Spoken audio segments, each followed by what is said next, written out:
Good day to you. Please introduce yourself. Good day, sir. I'm Marilyn de la Cruz Ordeño.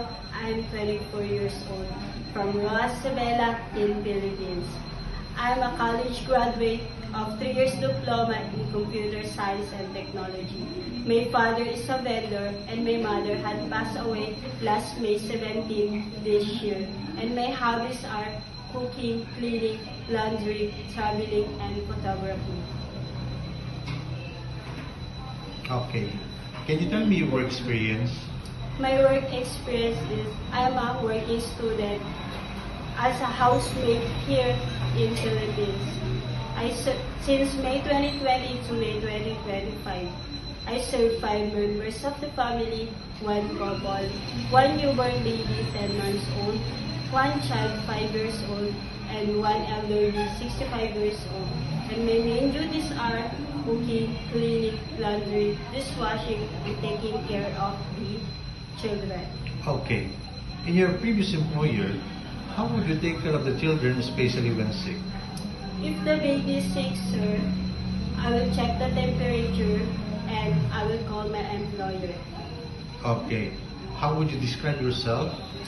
I'm a responsible, honest, hardworking, and trustworthy, sir. Okay. Do you have any tattoo? No, sir.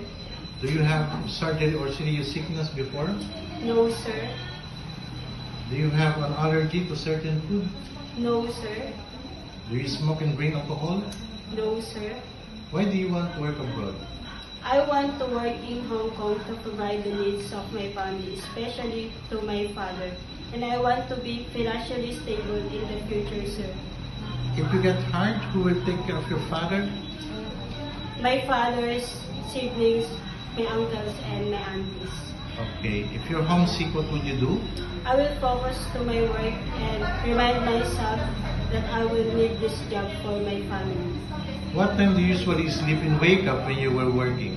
I usually sleep around 10 o'clock p.m. and wake up around 5 o'clock a.m. Are you the one who do the cooking and marketing at home? Yes, sir. Sometimes kids are super active and they tend to be out of control. How would you control your temper?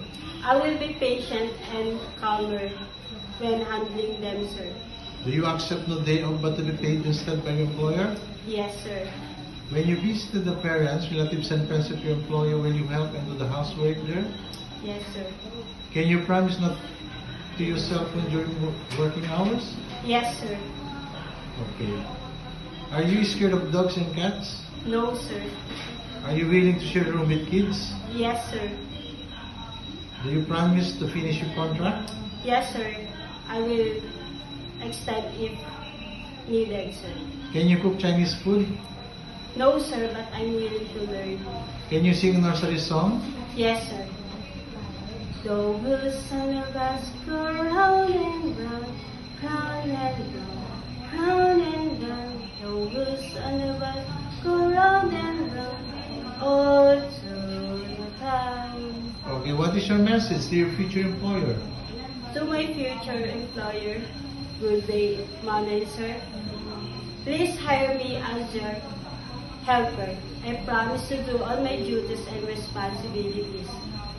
I will follow all your rules that you are given to me.